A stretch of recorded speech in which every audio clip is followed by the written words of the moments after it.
1912년 4월 25일 새벽, 함경도 갑산의 외딴 마을에서 한 늙은 스님이 조용히 숨을 거두셨습니다. 마음딸 홀로 둥글어 그 빈 만상을 삼켰어라. 이것이 그분의 마지막 시였습니다. 그런데 놀랍게도 이 스님이 죽은 후 사리가 하나도 나오지 않았습니다. 보통 고승이 입적하면 사리가 나와야 하는데 말이지요. 사람들은 수군거렸습니다. 참선도 제대로 못했나? 여자와 술에 빠져서 그런 거 아닐까? 하지만 그들은 몰랐습니다. 이 스님이야말로 꺼져가던 조선불교의 불씨를 다시 지펴올린 위대한 선사였다는 것을, 그리고 그분의 몸 전체가 이미 살이었다는 것을 말입니다. 그분의 이름 경허대선사. 오늘 우리가 들려드릴 이야기의 주인공입니다. 이 스님이 얼마나 파격적인 분이셨는지 한 가지만 먼저 말씀드리겠습니다. 어느 겨울날 이분은 나병에 걸려 거의 죽어가던 한 여인을 자신의 방으로 데려와 며칠 밤을 함께 지내셨습니다. 절의 젊은 승려들이 분노하여 항의했지만 경허 스님은 꿈쩍도 하지 않으셨지요. 스님, 여자를 내보내지 않으면 스님께서 나가주셔야겠습니다. 그때 경허 스님이 하신 말씀은 무엇이었을까요? 지금부터 우리는 19세기 말 조선의 한 시골 청년이 어떻게 전설적인 선사가 되었는지 그 놀라운 여정을 함께 따라가 보겠습니다. 이는 단순한 옛 이야기가 아닙니다. 진정한 자유가 무엇인지, 깨달음이란 어떤 것인지, 그리고 중생에 대한 사랑이 어디까지 갈 수 있는지를 보여주는 감동적인 드라마입니다. 경허대선사, 그분이 누구였는지부터 말씀드리겠습니다. 1849년 전주의 어느 평범한 농가에서 한 아이가 태어났습니다. 이름은 동욱, 새벽해라는 뜻이었지요. 그런데 이 아이는 정말로 조선 불교의 새벽을 알리는 해가 되었습니다. 9살 되던 해 어린 동욱은 경기도 청계산 청계사로 출가했습니다. 그곳에서 경허라는 법명을 받았지요. 거울처럼 맑고 허공같이 텅 비었다는 뜻이었습니다. 이 경허라는 이름이 얼마나 그분의 일생을 정확하게 예언했는지 지금부터 들려드릴 이야기를 통해 여러분께서 직접 느끼실 수 있을 것입니다. 무엇보다 경허대선사가 위대한 것은 거의 사멸 직전에 있던 한국의 선불교를 혼자 힘으로 되살려내셨다는 점입니다. 조선시대 500년간의 억불정책으로 불교는 산속으로 쫓겨나 겨우 명맥만 유지하고 있었습니다. 특히 참선 전통은 거의 끊어질 뻔했지요. 그런데 경허 스님은 달랐습니다. 31세까지는 평범한 교학승이셨지만 어떤 결정적인 사건을 겪은 후 완전히 다른 사람이 되셨습니다. 그리고 깨달음을 얻으신 후에는 정말 자유자재한 삶을 사셨지요. 계율도 세속의 시선도 아무것도 그분을 구속할 수 없었습니다.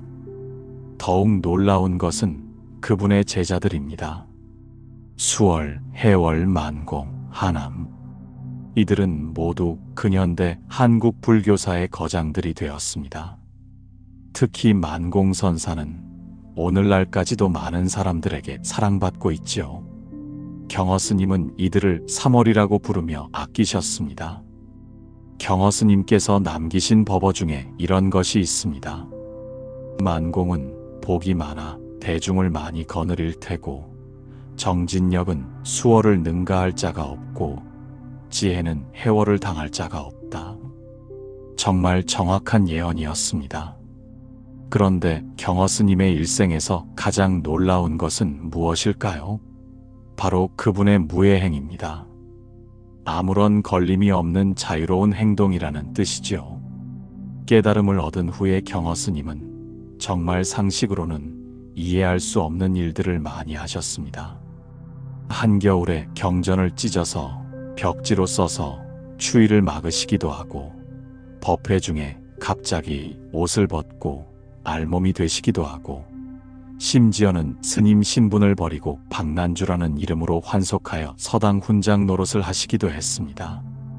사람들은 이해할 수 없어 했지만 그 모든 것이 중생을 깨우치기 위한 자비로운 방편이었습니다.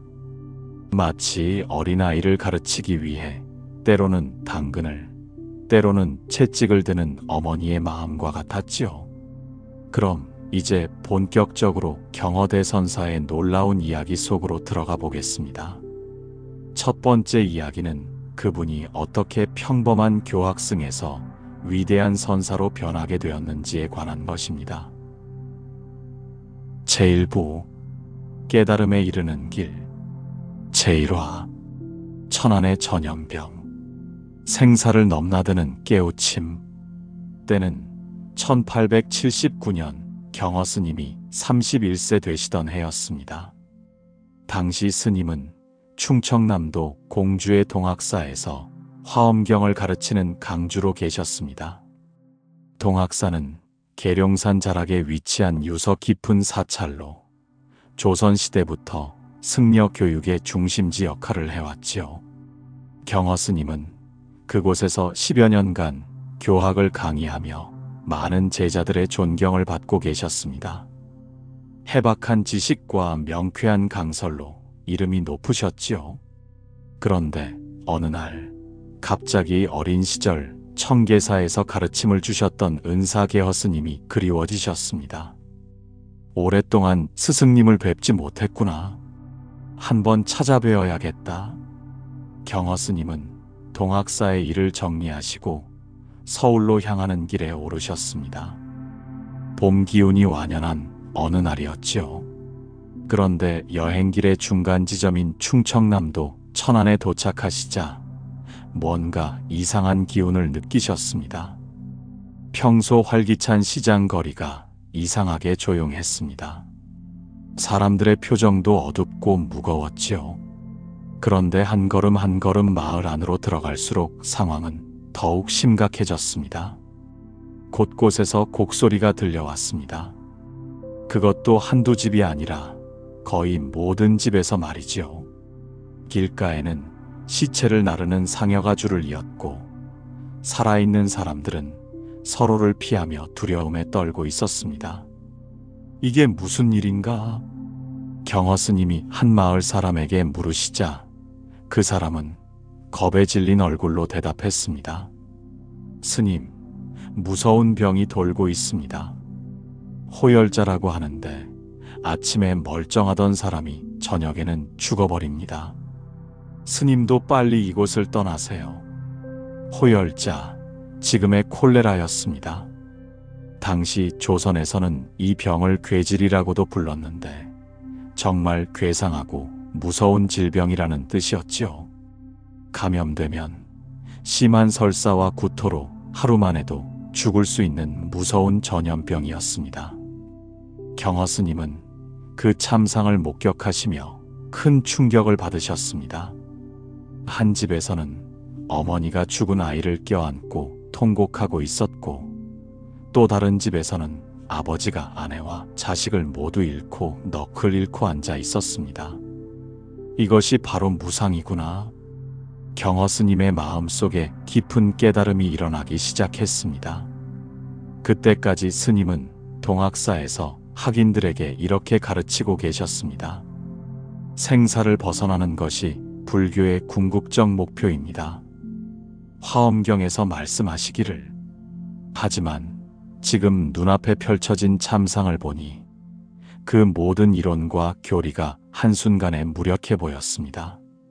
아무리 경전을 외우고 교리를 설파해도 죽음 앞에서는 아무것도 할 수 없었던 것입니다. 내가 지금까지 무엇을 하고 있었나? 경허 스님은 자신을 돌아보셨습니다. 10년 넘게 불법을 가르쳐 왔지만 정작 자신은 생사에 대해 아무것도 모르고 있었습니다. 죽음이 코앞에 닥쳤을 때 과연 평정심을 유지할 수 있을까? 지금 이 순간 자신이 죽는다면 과연 두려움 없이 죽을 수 있을까? 답은 아니오였습니다. 그 순간 경허 스님의 가슴 속에서 뭔가 무너져 내리는 소리가 들렸습니다. 지금까지 쌓아 올렸던 지식과 자만심이 한순간에 무너져 버린 것이죠. 이건 안 되겠다. 나는 아직 아무것도 모르는 사람이구나. 경허 스님은 은사님을 찾아뵈려던 계획을 포기하시고 다시 동학사로 돌아가셨습니다. 하지만 이전의 경허 스님과는 완전히 달라져 있었습니다. 동학사에 도착하신 경허 스님은 강당에 모인 모든 학인들에게 이렇게 말씀하셨습니다. 여러분, 그동안 내가 설한 소리는 모두 허튼 소리였습니다. 나는 아직 생사를 벗어나지 못했는데 어찌 여러분들에게 생사해탈을 가르칠 수 있겠습니까? 이제부터 각자 자신의 근기와 인연에 따라 찾아가십시오. 학인들은 깜짝 놀랐습니다. 그토록 자신만만하셨던 스승님이 갑자기 이런 말씀을 하시다니요. 스승님, 무슨 말씀이십니까? 하지만 경허 스님은 더 이상 설명하지 않으시고 자신의 방으로 들어가 문을 굳게 잠그셨습니다. 그리고 혼자 앉아 깊은 사색에 잠기셨지요. 나귀의 일이 끝나지 않았는데 말의 일이 닥쳐왔다. 이것이 그때 경허 스님이 붙들고 계셨던 화두였습니다. 여사밀의 마사도레라고 하는 유명한 선어지요. 아직 깨닫지 못했는데 가르치는 일을 해왔다는 뜻이었습니다. 경허 스님은 이 화두를 잡고 철저하게 자신을 돌아보기 시작하셨습니다. 밥도 제대로 드시지 않고 잠도 자지 않으시며 오직 참선에만 매진하셨지요. 때로는 졸음이 쏟아질 때면 송곳으로 허벅지를 찌르기도 하시고 뾰족한 송곳을 턱 밑에 두고 깜빡 잠이 들면 거기에 찔려 일어나도록 하기도 하셨습니다. 그야말로 목숨을 걸고 정진하신 것이지요. 생사를 모르면서 어떻게 생사해탈을 말할 수 있겠는가? 이 질문이 경허 스님의 마음을 불살랐습니다. 천안에서 목격한 죽음의 참상이 계속 눈앞에 어른거렸고 그때마다 자신의 무력함을 절감하셨습니다. 이렇게 몇 달을 지내시던 어느 날 경허 스님은 중요한 결정을 내리셨습니다. 이곳에서는 안 되겠다. 더 깊은 산중으로 들어가 철저하게 정진해야겠다. 경허 스님은 동학사 근처 연암산 깊숙한 곳에 있는 천장암이라는 작은 암자를 찾아가셨습니다. 그곳에는 토굴 하나가 있었는데 사람 한 명이 겨우 앉을 수 있을 정도로 작고 어두운 곳이었지요. 바로 여기다. 경허 스님은 그 토굴로 들어가 앉으시며 다짐하셨습니다. 깨달음을 얻지 못하면 여기서 죽더라도 나가지 않겠다. 이때가 1879년 겨울이었습니다. 천안에서의 충격적인 경험으로부터 약 8개월이 지난 시점이었죠. 31세의 경허 스님은 이렇게 생사를 건 정진의 길에 들어서셨습니다. 하지만 이것은 단순한 고행이 아니었습니다. 진정한 불법이 무엇인지, 생사해탈이 무엇인지 체득하기 위한 간절한 구도의 과정이었습니다. 천안에서 목격한 무상의 진리가 그분을 이 길로 이끌었던 것이지요. 부처님께서도 말씀하셨습니다. 모든 것은 무상하다. 게으르지 말고 정진하라. 경허 스님은 바로 이 무상의 진리를 온몸으로 체험하신 후 진정한 정진의 길에 들어서신 것입니다. 그럼 과연 연암산 토굴에서 어떤 일이 일어났을까요? 31세의 젊은 스님이 어떻게 전설적인 선사가 되셨을까요? 이제 두 번째 이야기를 들려드리겠습니다. 제2화 콧구멍 없는 소. 깨달음의 순간. 연암산 천장암의 토굴은 정말 열악한 곳이었습니다. 사람 하나가 겨우 앉을 수 있을 정도로 좁고 햇빛도 거의 들어오지 않는 어둡고 습한 곳이었죠. 겨울이면 뼛속까지 스며드는 추위와 싸워야 했고, 여름이면 습기와 벌레들을 견뎌야 했습니다. 하지만 경허 스님은 아랑곳하지 않으셨습니다. 오직 한 가지 화두에만 매달려 계셨지요. 나귀의 일이 끝나지 않았는데 말의 일이 닥쳐왔다. 이 화두의 의미는 무엇일까요? 아직 깨닫지 못했는데, 즉 나귀의 일이 끝나지 않았는데 가르치는 일을 해왔다. 이것은 말의 일이 닥쳐왔다는 뜻입니다. 자신의 무지를 깨닫고 진정한 깨달음을 구하겠다는 결심이 담긴 화두였지요. 경허 스님은 하루 종일 이 화두만 붙들고 계셨습니다. 잠들려고 하면 화두가 사라지고, 밥을 먹으려고 해도 화두가 흐려졌습니다. 그래서 거의 먹지도 자지도 않으시며 오직 정진에만 매진하셨지요. 한 달이 지나고 석 달이 지나고 반년이 지났습니다. 하지만 여전히 확실한 답을 찾지 못하셨습니다. 때로는 절망감이 밀려오기도 했지요. 과연 내가 이 생에 깨달을 수 있을까? 하지만 그때마다 천안에서 목격한 죽음의 참상이 떠올랐습니다. 아직 생사를 벗어나지 못했는데 어떻게 포기할 수 있겠습니까? 죽더라도 여기서 나가지 않겠다. 경허 스님의 의지는 더욱 확고해졌습니다. 그런데 1879년 11월 어느 날 놀라운 일이 일어났습니다. 그날 저녁 동학사 아래 마을에 살던 한 제가불자가 천장암을 찾아왔습니다. 이처사라고 불리던 분이었는데 학문도 깊고 불교에도 조예가 깊은 분이었지요. 이분은 경허 스님이 토굴에서 정진하고 계시다는 소식을 듣고 찾아온 것이었습니다. 그런데 이처사는 토굴에 계신 경허 스님을 직접 만나지는 않았습니다. 대신 스님의 시봉을 하던 원규라는 어린 사미승에게 이렇게 말했습니다. 스님께 이 말씀을 전해드려라. 소가 되더라도 콧구멍 없는 소가 되어야 한다고 말이야. 콧구멍 없는 소요? 원규 사미는 무슨 뜻인지 이해할 수 없었지만 이처사의 부탁대로 경허 스님께 그 말씀을 전했습니다. 스님, 이처사께서 전하는 말씀이 있습니다. 소가 되더라도 콧구멍 없는 소가 되어야 한다고 하시더군요. 그 순간이었습니다. 콧구멍 없는 소. 경허 스님의 마음속에서 뭔가 번개처럼 번쩍하는 것이 있었습니다. 1년 가까이 붙들고 있던 화두가 한순간에 확 트인 것이지요. 아, 그렇구나. 그렇구나.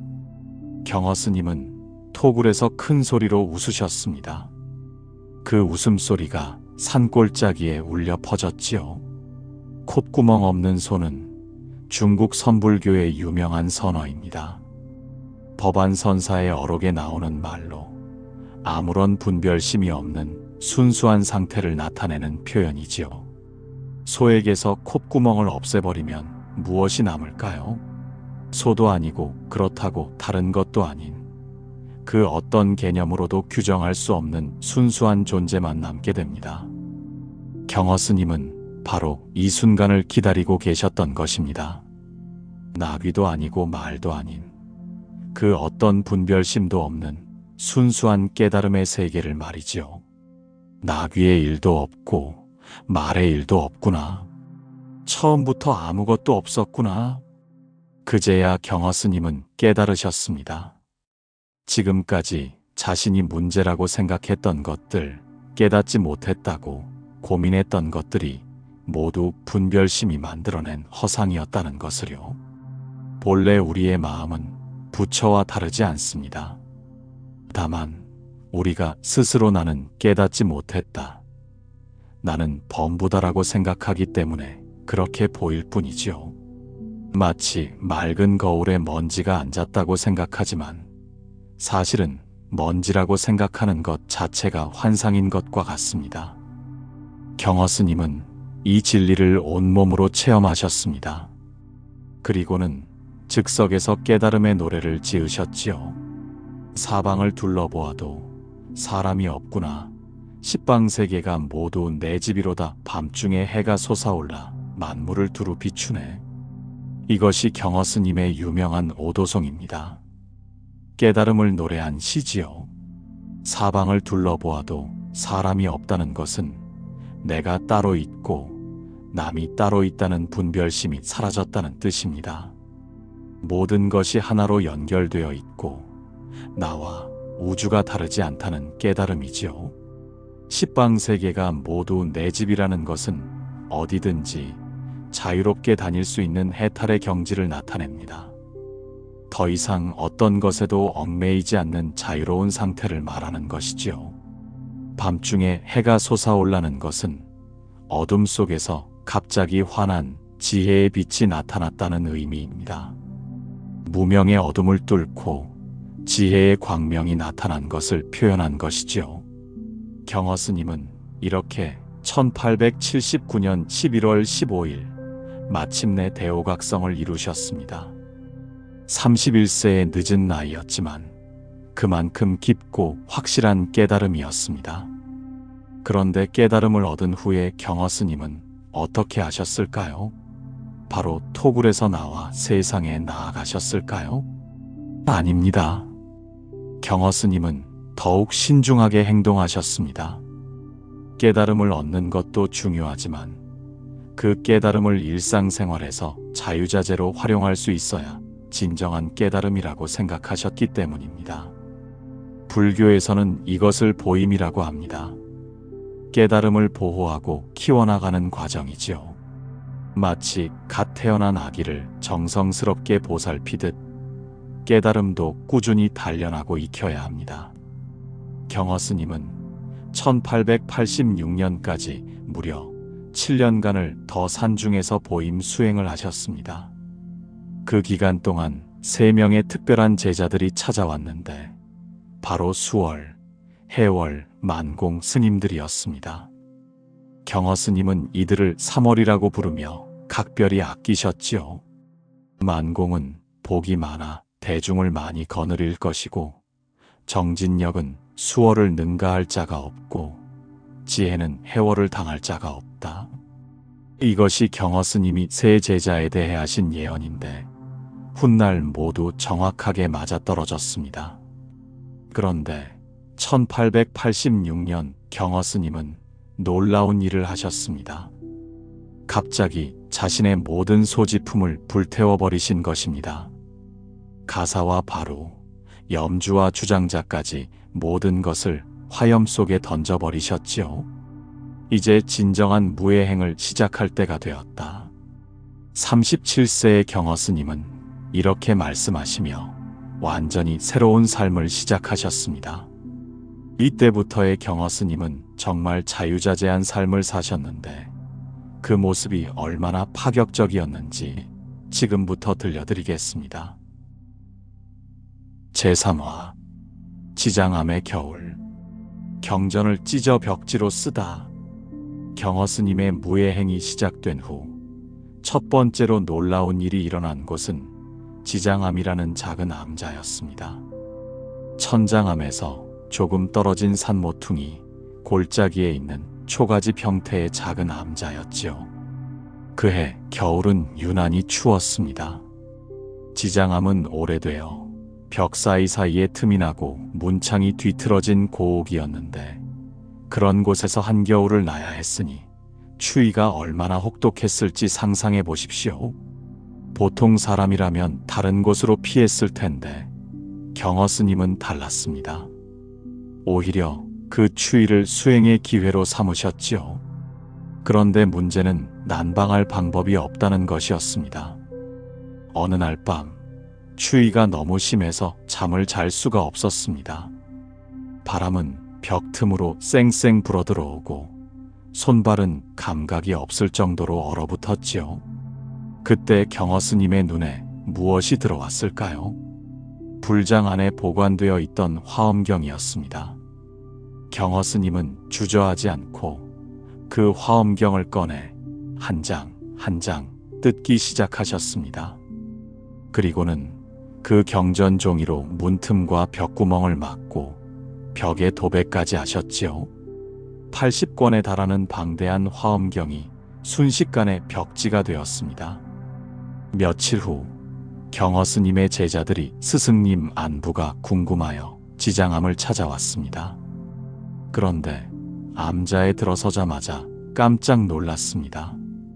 벽 전체가 경전으로 도배되어 있었던 것입니다. 스승님, 이게 무슨 일입니까? 제자들은 경악했습니다.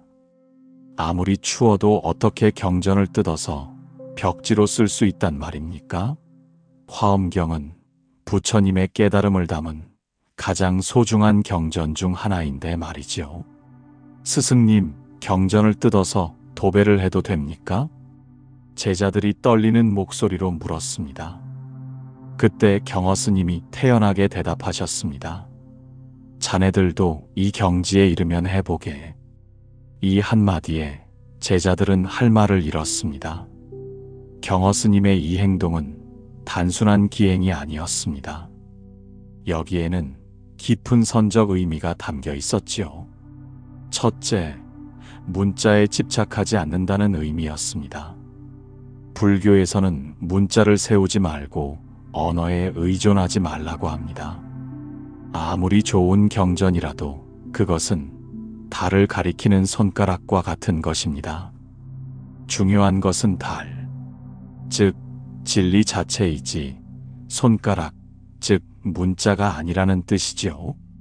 둘째, 진정한 공경은 형식에 있지 않다는 것을 보여주신 것입니다. 경전을 책장에 고이 모셔두는 것보다 추위에 떨며 수행하는 사람의 몸을 따뜻하게 해주는 것이 더 큰 공덕이라는 의미였습니다. 셋째, 모든 존재가 부처님이라는 화엄의 진리를 실천하신 것입니다. 경전 속의 부처님과 지금 추위에 떨고 있는 수행자가 다르지 않다는 깨달음이었죠. 실제로 선종사에는 이와 비슷한 일화들이 많이 전해집니다. 당나라의 다나선사는 추위를 이기기 위해 나무로 만든 부처상을 불태워 손을 쬐는 일이 있고, 임재선사는 부처를 만나면 부처를 죽이고 조사를 만나면 조사를 죽여라고 했습니다. 모두 형식과 겉모습에 집착하지 말라는 가르침이었지요. 하지만 제자들에게는 너무나 충격적인 일이었습니다. 그들은 며칠 동안 이 일을 두고 토론했습니다. 스승님이 하시는 일을 우리가 감히 판단할 수 있을까? 하지만 경전을 뜯어서 벽지로 쓰다니 분명 깊은 뜻이 있을 거야. 그런데 며칠 후 더욱 놀라운 일이 일어났습니다. 어느 날 저녁 지장암 근처를 지나던 산적들이 암자를 발견했습니다. 혹시 무엇인가 훔칠 만한 것이 있을까 싶어 들어와 보니 한 스님이 혼자 앉아 있었지요. 야, 스님, 돈 있으면 내놔라. 산적들이 위협했지만 경허 스님은 태연했습니다. 돈은 없고 목숨은 있으니 그것이라도 가져가거라. 이 말에 산적들이 어리둥절했습니다. 보통 사람들은 목숨을 구걸하기 마련인데 이 스님은 오히려 목숨을 내놓으라고 하니 말입니다. 이상한 스님이군. 정말 무서워하지 않나? 그때 산적 중 하나가 경허 스님을 자세히 보더니 갑자기 무릎을 꿇었습니다. 아, 이분이 그 유명하신 경허 스님이 아닌가. 알고 보니 그 산적은 예전에 경허 스님의 법문을 들은 적이 있는 사람이었습니다. 그는 동료들에게 경허 스님이 어떤 분인지 설명했고, 산적들은 모두 무릎을 꿇고 사과했습니다. 스님, 죄송합니다. 저희가 몰랐습니다. 그때 경허 스님이 말씀하셨습니다. 살려줄 테니 속히 떠나시오. 산적들은 황급히 도망갔고, 그 일이 있은 후 지장암 일대에는 산적들이 나타나지 않았다고 합니다. 며칠 후 경허 스님은 조용히 지장암을 떠나 개심사로 가셨습니다.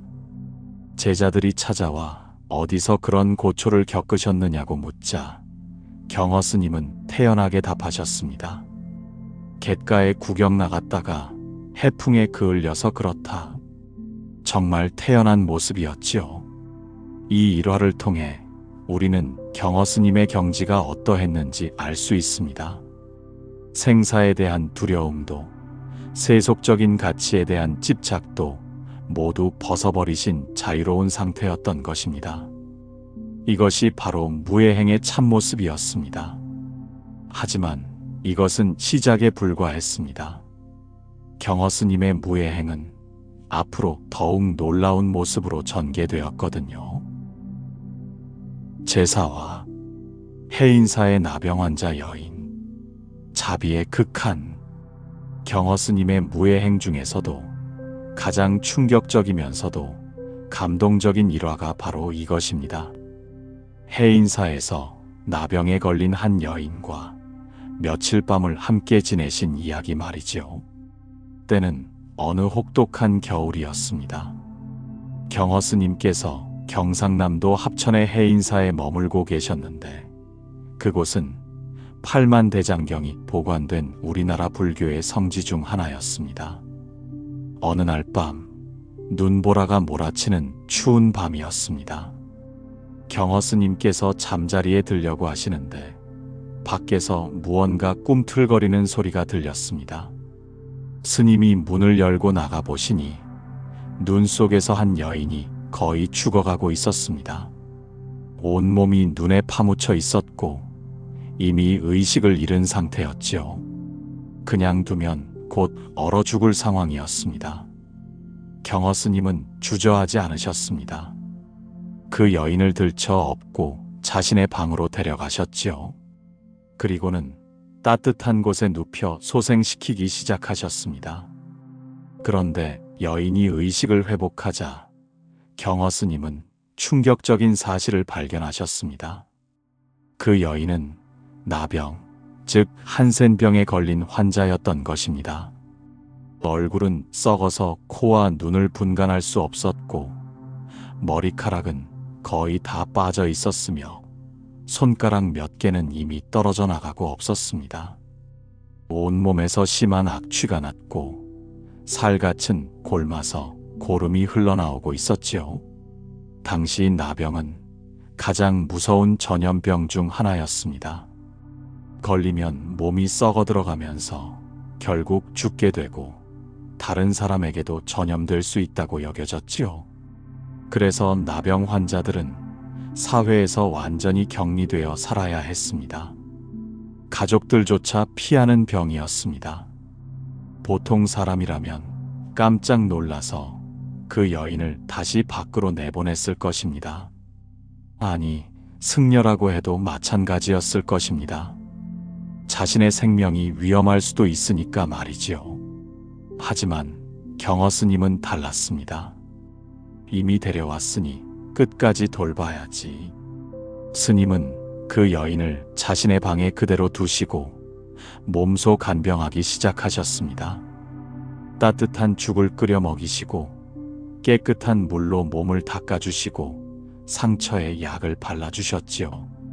그런데 놀라운 것은 하루 이틀이 아니라 여러 날을 그렇게 지내셨다는 것입니다. 시자에게는 방으로 밥을 가져오라고 하시고 그 나병 여인과 함께 한 상에 앉아 식사를 하셨습니다.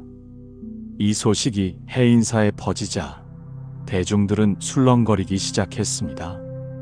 경허 스님이 나병 여자와 함께 지내신다고? 아무리 자비심이 크시다고 해도 저건 너무하지 않나? 나병은 전염되는 병인데 스님 몸에 옮기면 어떻게 하나? 특히 젊은 수행자들은 참을 수가 없었습니다. 그들은 시자인 만공 스님을 찾아가서 항의했습니다. 만공 형, 스승님을 말려야 하지 않겠어? 저러다가 스승님까지 병에 걸리시면 어떻게 해? 만공 스님도 걱정이 되기는 마찬가지였습니다. 그래서 조심스럽게 경허 스님께 말씀드렸지요. 스승님, 자비심을 베푸시는 것은 좋지만 너무 위험하지 않습니까? 다른 방법으로 도와드리시면 안 될까요? 하지만 경허 스님은 꿈쩍도 하지 않으셨습니다. 내가 할 일을 하고 있는데 무엇이 위험하다는 것이냐? 스님의 단호한 태도에 만공 스님도 더 이상 말할 수가 없었습니다. 며칠이 더 지나자 해인사의 젊은 수행자들은 견디다 못해 직접 행동에 나섰습니다. 여러 명이 함께 경허 스님의 방으로 몰려간 것입니다. 스님, 이제 그만 그 여자를 내보내 주십시오. 아무리 큰 스님이라고 하지만 이건 아니지 않습니까? 여자를 내쫓지 않으시면 부득불 스님께서 나가주셔야 하겠습니다. 젊은 수행자들은 흥분해서 소리쳤습니다. 그들 나름대로는 절의 청정함을 지키겠다는 의도였겠지만 경허 스님 보기에는 너무나 어리석은 모습이었지요.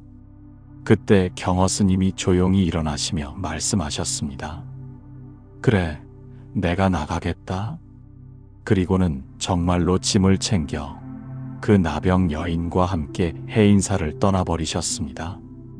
젊은 수행자들은 당황했습니다. 설마 정말로 떠나실 줄은 몰랐던 것입니다.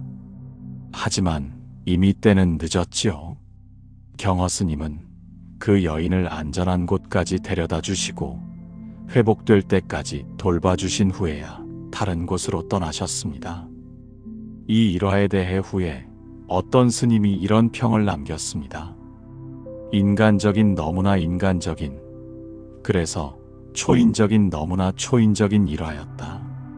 경허 스님의 깨달음과 닦음, 대해탈과 대자유, 그리고 중생제도의 사상이 온전히 담겨 있다. 정말 그렇습니다. 이 일화는 여러 가지 깊은 의미를 담고 있습니다. 첫째, 진정한 자비란 조건이 없다는 것입니다. 상대가 누구든 어떤 상황이든 관계없이 도움이 필요한 사람을 돕는 것이 진짜 자비입니다. 둘째, 진정한 용기란 다른 사람이 뭐라고 하든 옳다고 생각하는 일을 하는 것입니다. 경허 스님은 세간의 시선이나 비난을 전혀 두려워하지 않으셨습니다. 셋째, 모든 중생이 부처님이라는 불교의 근본 진리를 실천하신 것입니다. 그 여인의 겉모습이 아무리 추하고 더럽게 보여도 그 안에는 부처님과 같은 불성이 있다고 보신 것이지요. 흥미로운 것은 이 일이 있은 후 경허 스님께서 실제로 피부병을 앓으셨다는 기록이 있다는 것입니다. 아무리 도력이 높으시다고 해도 육신은 범부와 다르지 않으셨던 것이죠. 하지만 그것도 개의치 않으셨습니다. 만공 스님은 후에 이렇게 회고했습니다. 그때 나는 스승님의 법력을 도저히 따를 수 없구나 하는 절망감을 느꼈다. 세간의 눈을 전혀 의식하지 않고 문둥병 여자를 여러 날 절에서, 그것도 같은 방에서 데리고 잔 스승님의 모습을 보며 이것이야말로 범부들이 근접할 수 없는 경지라고 생각했다. 이처럼 경허 스님의 무예행은 단순한 기행이 아니라 깨달음에서 우러나온 진정한 자비의 실천이었습니다. 그분은 이런 방식으로 제자들에게, 그리고 후세 사람들에게 무엇이 진정한 불교인지를 몸으로 보여주셨던 것입니다. 제오화, 어머니 생신날의 파격 법문, 모든 집착을 벗어던지다. 경허 스님의 파격적인 행동 중에서도 가장 충격적이었던 것은 바로 이 일화입니다. 천장암에서 일어난 일인데 듣고 나면 정말 깜짝 놀라실 것입니다. 당시 경허 스님께서는 천장암에서 늙으신 어머님과 함께 지내고 계셨습니다. 스님의 친어머니가 아니라 오랫동안 모시고 온 한 신도분이셨는데 경허 스님은 이분을 친어머니처럼 극진히 모시고 계셨지요. 그해 그 어머니의 생신날이 되었습니다. 경허 스님은 어머니를 위해 특별한 법회를 열기로 하셨습니다.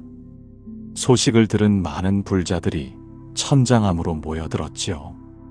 경허 스님께서 직접 법문을 해주신다니 이런 좋은 기회가 어디 있겠어? 남녀노소 할 것 없이 많은 사람들이 찾아왔습니다. 산속 작은 암자가 사람들로 가득 찼지요. 드디어 법회가 시작되었습니다. 경허 스님께서 법상에 앉으시자 모든 사람들이 숨을 죽이며 기다렸습니다. 과연 어떤 깊은 법문을 해주실까 하고 말입니다. 그런데 잠시 동안 고요히 앉아 계시던 경허 스님이 갑자기 벌떡 일어서셨습니다. 그리고는 주장자를 한번 크게 내리치셨지요. 탁! 그 소리에 모든 사람들이 더욱 집중했습니다. 이제 본격적인 법문이 시작되나 보다 하고 말이지요. 그런데 경허 스님의 다음 행동은 모두의 예상을 완전히 뒤엎는 것이었습니다. 스님께서는 아무 말 없이 조용히 옷고름을 풀기 시작하신 것입니다. 그리고는 상의를 벗고 하의도 벗으시더니 결국 완전히 알몸이 되어 법상에 서 계시는 것이었습니다. 법회장은 순간 정적에 휩싸였습니다. 이게 무슨 일이야? 사람들은 눈을 의심했습니다. 그 엄숙한 법회장에서 스님이 갑자기 옷을 벗고 알몸이 되다니요. 상상할 수도 없는 일이었지요. 여기저기서 놀란 소리가 터져나왔습니다. 어머나, 그 세상에! 특히 부인들은 깜짝 놀라서 얼굴을 가리고 밖으로 뛰쳐나갔습니다. 아이들은 울음을 터뜨렸고 남자들도 어리둥절해서 어쩔 줄을 몰랐습니다. 그런데 가장 놀란 사람은 바로 경허 스님의 어머니셨습니다. 경허가 미쳤구나. 경허가 실성을 했어. 어머니는 큰 소리로 외치시며 가슴을 치셨습니다.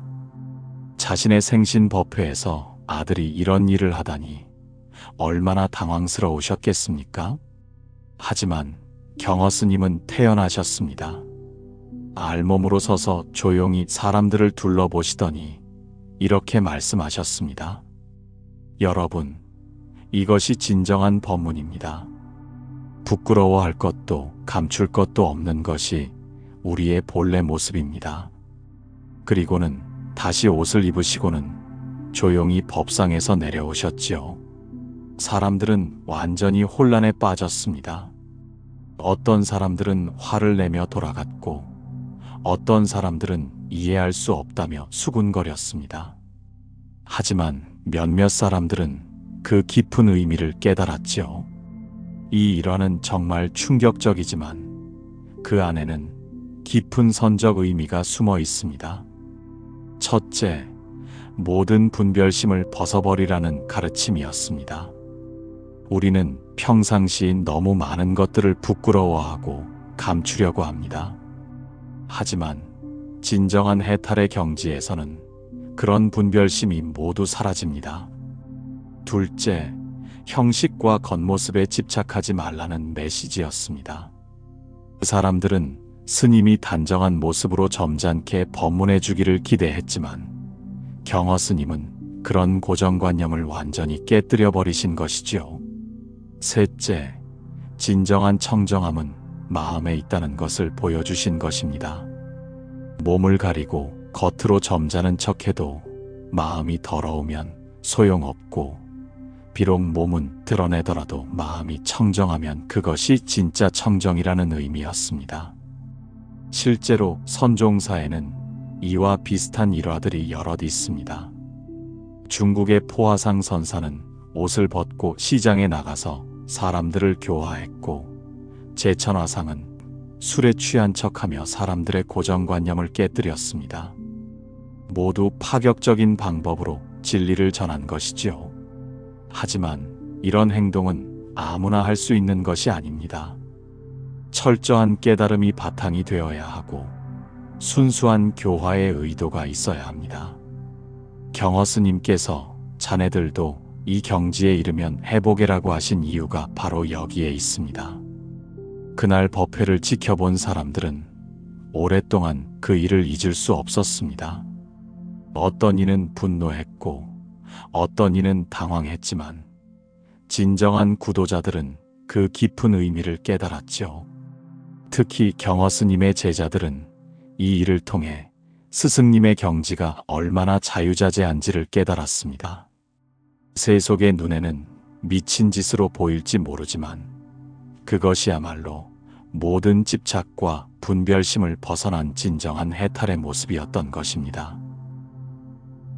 제2부 제자들과의 인연 제6화 3월 3명의 특별한 제자들 경허 스님께서 천장암에서 깨달음을 얻으시고 보임 수행을 하고 계실 때 신기하게도 3명의 뛰어난 제자들이 차례로 찾아왔습니다. 바로 수월, 해월, 만공 스님들이었지요. 경허 스님은 이 세 제자를 특별히 3월이라고 부르며 아끼셨습니다. 가장 먼저 찾아온 것은 수월 스님이었습니다. 수월 스님은 본래 충청도의 한 부유한 집안 출신이었는데 어려서부터 남다른 영성을 보이는 아이였습니다. 15살 되던 해 마을에 들른 한 스님의 법문을 듣고 깊은 감명을 받아 출가를 결심했지요. 어머니, 저는 스님이 되어야겠습니다. 무슨 소리냐? 너는 우리 집안의 대를 이을 아들인데. 부모님의 극심한 반대에도 불구하고 수월은 끝내 집을 떠나 천장암으로 향했습니다. 그곳에서 경허 스님의 소문을 들었던 것입니다. 천장암에 도착한 수월이 경허 스님께 인사를 드리자 스님께서는 한 번 보시더니 이렇게 말씀하셨습니다. 그래, 왔구나. 기다리고 있었다. 마치 미리 알고 계셨던 것처럼 자연스러운 반응이었지요. 수월은 그 순간 이분이야말로 자신이 찾던 스승님이라는 확신을 가졌습니다. 수월 스님의 가장 큰 특징은 타고난 정진력이었습니다. 한 번 참선에 들어가면 몇 시간이고 꼼짝하지 않고 앉아 있었지요. 밥 먹을 때도 걸을 때도 항상 화두를 놓지 않았습니다. 저 아이는 정말 정진력이 대단하다. 저런 근기를 가진 사람은 흔치 않지. 경허 스님께서 감탄하실 정도였습니다. 두 번째로 온 제자는 해월 스님이었습니다. 해월 스님은 전라도 출신으로 어려서부터 총명하기로 소문났던 아이였습니다. 한학을 배울 때도 한 번 들으면 바로 이해했고 시도 잘 지었지요.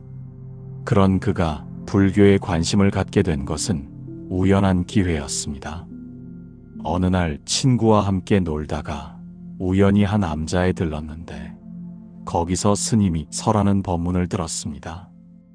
그 내용이 너무나 심오하고 아름다워서 단숨에 불교에 빠져버렸지요. 이것이야말로 진정한 학문이구나. 해월은 그 길로 출가를 결심하고 여러 스님들을 찾아다녔습니다. 그러던 중 경허 스님의 소문을 듣고 천장암을 찾게 된 것입니다. 경허 스님께서는 해월의 예리한 지혜를 한 번에 알아보셨습니다. 이 아이는 지혜가 비상하다.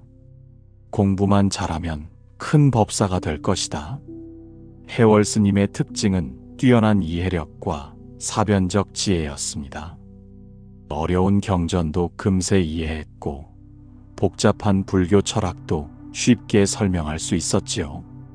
경허 스님은 때로 해월에게 다른 제자들을 가르치는 역할을 맡기기도 하셨습니다. 마지막으로 온 제자가 바로 만공 스님이었습니다. 만공 스님은 경상북도 칠곡 출신으로 본명은 송덕우였습니다. 어려서 부모를 잃고 고아가 되어 이절저절을 전전하며 자랐지요. 그래서인지 다른 제자들보다 세상살이에 대한 이해가 깊었습니다. 만공이 천장암에 도착했을 때는 이미 20살이 넘어 있었습니다. 다른 제자들보다 늦은 나이였지요. 하지만 그만큼 인생 경험이 풍부했고 사람들과의 인연을 맺는데 탁월한 재능이 있었습니다. 경허 스님께서는 만공을 보시자마자 이렇게 말씀하셨습니다. 이 아이는 복이 많다. 장래에 많은 대중을 거느리고 불법을 널리 펼칠 것이다. 정말 정확한 예언이었습니다. 훗날 만공 스님은 범어사, 해인사 등의 주지를 지내며 수많은 제자를 양성하셨고 근현대 한국 불교 발전에 크게 기여하셨거든요. 만공 스님의 가장 큰 특징은 뛰어난 인간관계 능력과 중생과의 인연이었습니다. 딱딱한 불교 교리를 일반 사람들도 쉽게 이해할 수 있도록 설명하는 재주가 있었지요. 이렇게 세 제자가 모두 모이자 천장함은 활기에 넘쳤습니다. 경허 스님께서는 이들을 각각의 성격과 근기에 맞게 지도해 주셨지요.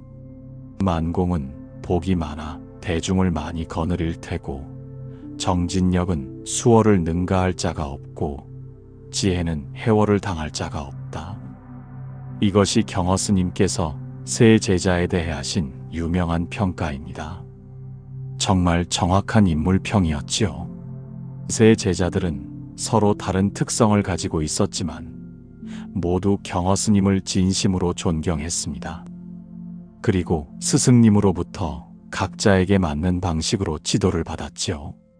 수월에게는 더욱 깊은 정진을 하도록 격려하셨고, 해월에게는 지혜를 바르게 사용하는 방법을 가르쳐 주셨으며, 만공에게는 대중을 이끄는 리더십을 기르도록 도와주셨습니다. 특히 만공 스님은 경허 스님의 시자 역할을 많이 했습니다. 그래서 스승님의 일상생활을 가장 가까이에서 지켜볼 수 있었지요.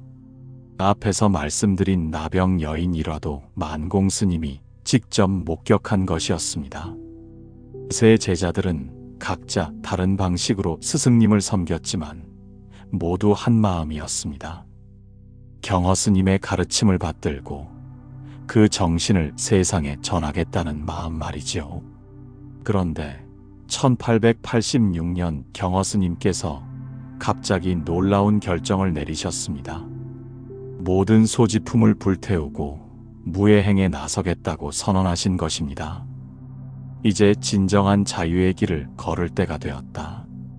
경허 스님께서는 가사와 바루, 염주와 주장자까지 모든 것을 화염 속에 던져버리시고는 홀연히 떠나가셨습니다. 제자들은 당황했습니다. 갑자기 스승님을 잃게 된 것입니다. 스승님, 저희는 어떻게 해야 합니까? 하지만 경허 스님께서는 돌아보지 않으셨습니다. 이제는 각자의 길을 걸을 때가 되었다고 생각하신 것이지요. 세 제자는 한동안 함께 지내며 서로를 의지했습니다. 그리고 각자 자신만의 방법으로 스승님의 가르침을 이어받아 나갔지요. 수월 스님은 더욱 깊은 산중으로 들어가 정진에 매진했고, 해월 스님은 경전 공부에 전념하며 후학양성에 힘썼으며, 만공 스님은 여러 사찰을 다니며 대중교화에 나섰습니다. 훗날 이들은 모두 한국 근현대 불교사의 거장이 되었습니다. 특히 만공 스님은 일제강점기와 해방 이후 한국 불교 발전에 크게 기여하셨고 오늘날까지도 많은 사람들에게 사랑받고 있지요. 경허 스님께서 이 세 제자를 삼월이라고 부르신 것은 정말 의미 깊은 일이었습니다. 마치 세 개의 달이 밤하늘을 밝히듯 이들이 어둠에 빠진 조선 불교를 밝혀줄 것을 예견하신 것이었지요. 제7화 만공과의 여인 도강.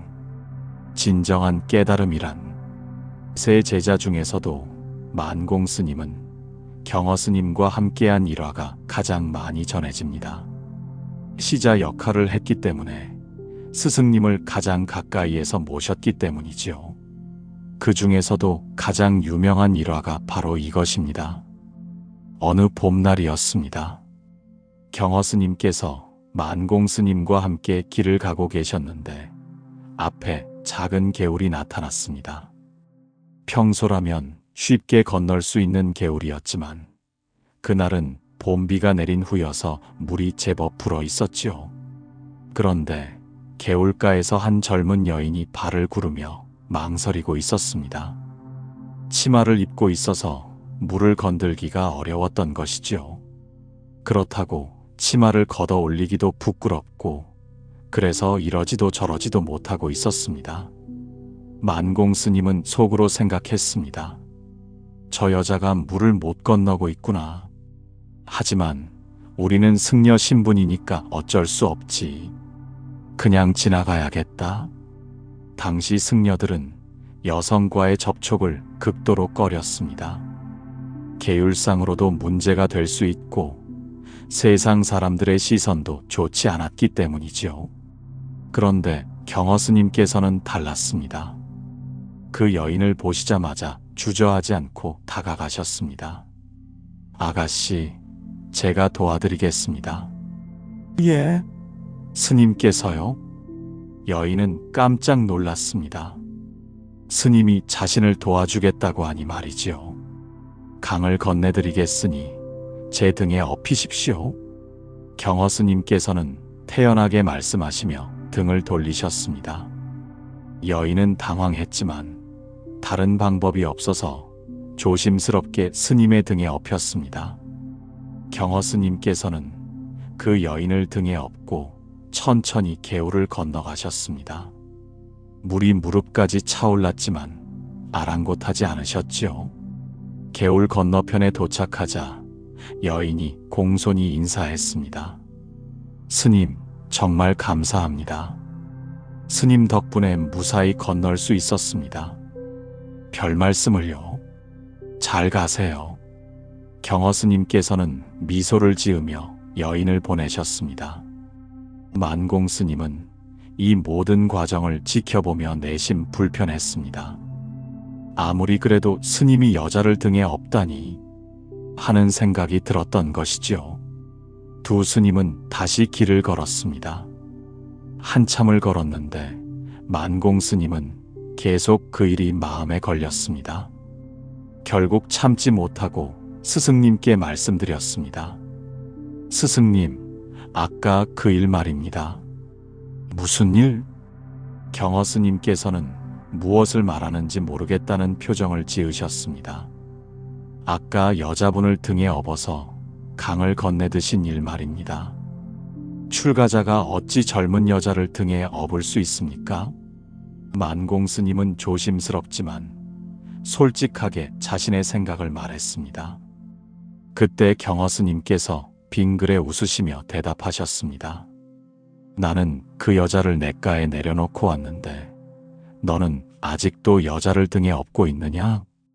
이 말씀에 만공 스님은 벼락을 맞은 듯 했습니다. 맞다.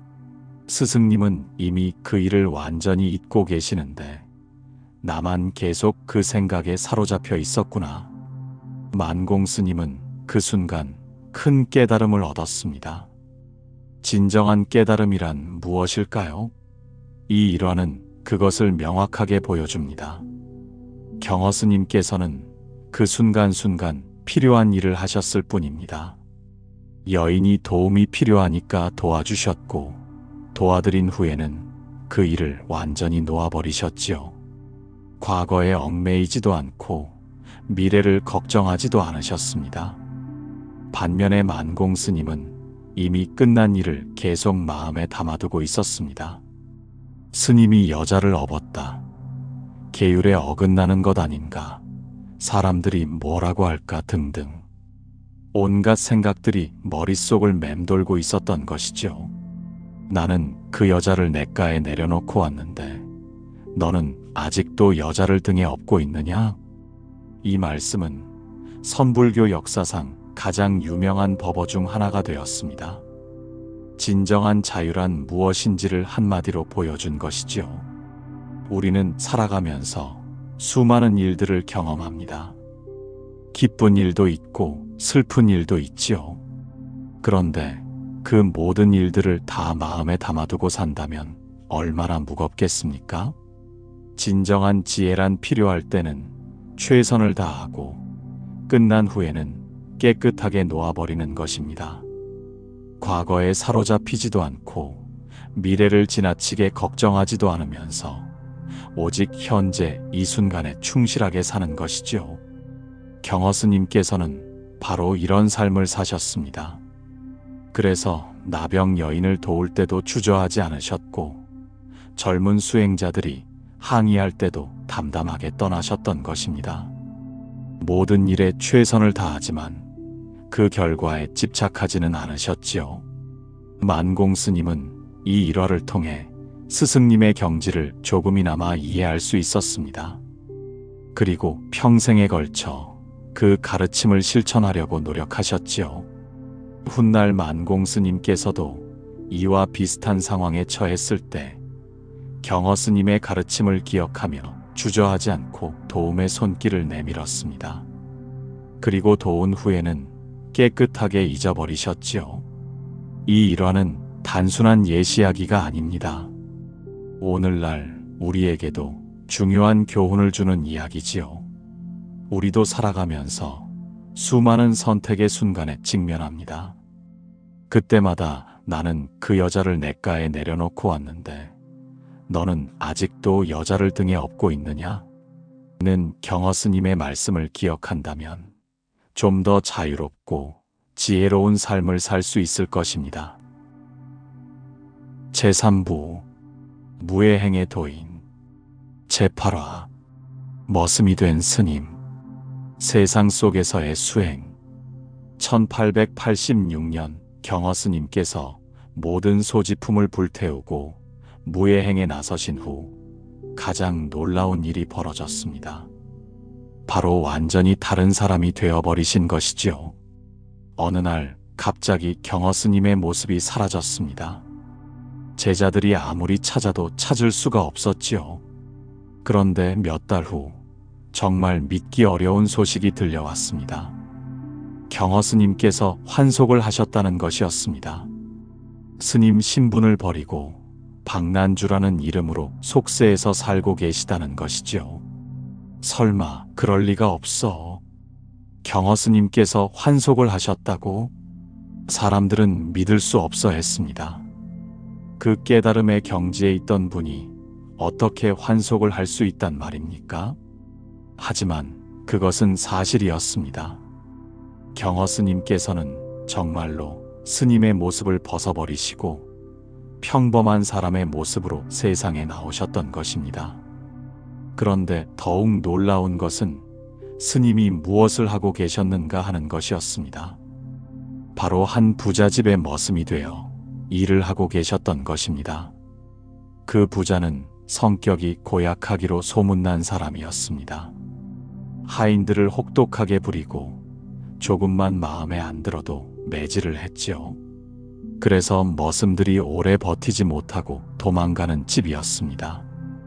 그런데 박난주라는 이름의 새로운 머슴은 달랐습니다. 아무리 힘든 일을 시켜도 불평하지 않고 묵묵히 해냈습니다. 아침 일찍부터 밤늦게까지 성실하게 일했지요. 농사일, 집안 청소, 마당 쓸기, 무엇을 시켜도 완벽하게 해냈습니다. 그런데 이상한 것은 아무리 힘든 일을 해도 전혀 지쳐하는 기색이 없다는 것이었습니다. 더욱 신기한 것은 그의 표정이었습니다. 다른 머슴들은 주인의 눈치를 보며 움츠러들곤 했는데 이 머슴은 항상 평온한 미소를 띠고 있었습니다. 마치 세상에서 가장 행복한 사람처럼 말이지요. 저 머슴은 참 이상하다. 아무리 힘든 일을 시켜도 불평 한 번 하지 않네. 부자는 속으로 의아해했지만 워낙 일을 잘하니까 만족했습니다. 그런데 어느 날 부잣집에 손님이 왔습니다. 그런데 그 손님이 머슴을 보더니 깜짝 놀라는 것이었습니다. 저분이 여기서 뭘 하고 계시지? 무슨 말씀이세요? 저건 우리 집 머슴인데요. 머슴이라고요? 저분이 유명한 경허 스님 아닙니까? 뭐라고요? 부자는 귀를 의심했습니다. 자기 집 머슴이 경허 스님이라니요. 하지만 그 손님은 확신했습니다. 예전에 경허 스님의 법문을 들은 적이 있어서 얼굴을 기억하고 있었던 것입니다. 부자는 급히 머슴을 불렀습니다. 박난주, 이리 와봐. 네, 주인님. 경허 스님께서는 태연하게 다가왔습니다. 너 혹시 경허 스님 아니냐? 무슨 말씀이신지 모르겠습니다. 저는 그냥 박난주라는 머슴입니다. 경허 스님께서는 끝까지 모르쇠로 일관하셨습니다. 하지만 부자는 이미 확신을 갖고 있었습니다. 그래서 더 이상 머슴으로 부리기가 어색해졌지요. 스님, 아니 박난주, 앞으로는 일을 안 해도 된다. 그냥 편히 지내거라. 하지만 경허 스님께서는 여전히 일을 계속하셨습니다. 마치 정말 머슴인 것처럼 말이지요. 이런 생활이 몇 달 계속되다가 결국 경허 스님의 정체가 동네에 알려지게 되었습니다. 그러자 많은 사람들이 찾아와서 법문을 청했습니다. 스님, 저희에게 법문을 해주세요. 하지만 경허 스님께서는 고개를 저으셨습니다. 나는 스님이 아니라 그냥 머슴입니다. 법문은 무슨 법문입니까? 사람들은 이해할 수 없었습니다. 분명 경허 스님인데 왜 계속 부인하시는 걸까요? 이건 역시 경허 스님의 깊은 뜻이 있었습니다. 첫째, 진정한 수행은 특별한 곳에서만 하는 것이 아니라는 것을 보여주신 것입니다. 절에서 염불하고 참선하는 것만이 수행이 아니라 일상의 모든 순간이 수행의 기회라는 뜻이었지요. 둘째, 신분이나 지위에 얽매이지 않는 진정한 자유를 실천하신 것입니다. 스님이라는 신분에 집착하지 않고 머슴이든 스님이든 상관없이 주어진 환경에서 최선을 다하는 모습을 보여주신 것이지요. 셋째, 겸손의 극치를 보여주신 것입니다. 아무리 높은 깨달음을 얻었어도 자만하지 않고 가장 낮은 곳에서 묵묵히 일하는 모습을 통해 진정한 도인의 자세를 가르쳐 주셨습니다. 몇 달 후 경허 스님께서는 조용히 그 집을 떠나셨습니다. 그리고는 또 다른 곳에서 전혀 다른 모습으로 나타나셨지요. 이번에는 서당 훈장이 되셨습니다. 어린 아이들을 가르치는 선생님이 된 것입니다. 훈장님, 이 아이가 말을 안 들어서 걱정입니다. 학부모들이 걱정하며 찾아와도 경허 스님은 아이들을 따뜻하게 대하셨습니다. 매를 들지도 않고 큰 소리를 치지도 않으시면서도 아이들은 스님의 말씀을 잘 따랐지요. 천자문을 외워보거라. 네, 훈장님. 아이들은 즐겁게 공부했습니다. 경허 스님께서는 단순히 글자만 가르치는 것이 아니라 아이들의 마음을 다독여 주셨기 때문입니다. 어떤 아이가 공부를 못해서 울고 있으면 다른 방법으로 설명해 주셨고, 장난이 심한 아이에게는 그 에너지를 좋은 방향으로 돌리는 방법을 가르쳐 주셨습니다. 훈장님은 정말 신기해. 다른 선생님들은 무서운데 훈장님은 친할아버지 같아. 아이들이 하는 말이었습니다. 학부모들도 처음에는 의아해했습니다. 저 훈장은 참 이상하다. 매도 안 들고 어떻게 아이들을 가르치지? 하지만 결과를 보니 놀라웠습니다. 아이들이 공부도 잘하고 예의도 바르게 되었을 뿐만 아니라 성격까지 좋아진 것입니다. 우리 아이가 집에 와서 동생을 더 잘 돌봐주네요.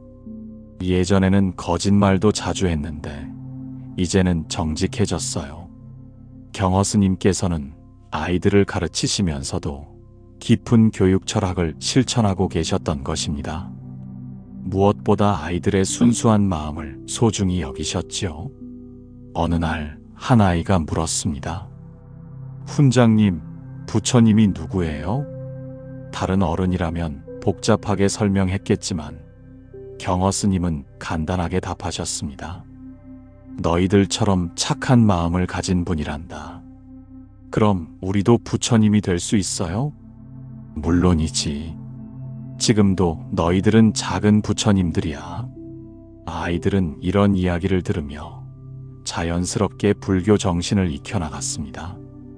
억지로 가르치는 것이 아니라 일상생활 속에서 자연스럽게 배우게 하신 것이지요. 하지만 이런 평화로운 생활도 오래가지 않았습니다. 여기서도 경허 스님의 정체가 알려지게 된 것입니다. 한 불자가 서당에 찾아와서 경허 스님을 알아본 것이지요. 이분이 경허대 선사님 아니십니까? 그 소식이 퍼지자 다시 많은 사람들이 몰려왔습니다. 법문을 청하는 사람들로 서당이 북새통을 이뤘지요.